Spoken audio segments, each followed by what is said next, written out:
This be Captain Scabby Pete of the Gaping Wound, bringing you your PiratePalooza news.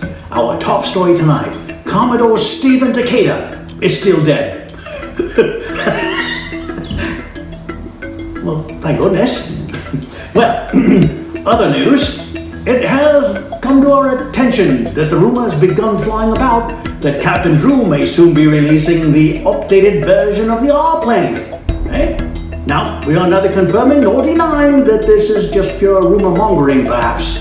Raised by those people that enjoy using this wonderful piratical device, hoping to guilt Captain Drew into updating the R-plane. Hint, hint, nudge, nudge. Very well. It came to our attention also there's been a recent innovation called a crowbar. Now the entire bird community is just squawking about this one. It has a great deal of meaning to them. Yes, this means the crows no longer have to drink at home.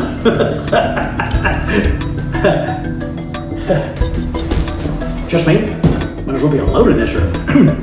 Well, that brings it to there for now, and stay tuned for more breaking news as it occurs here at the PiratePalooza TV.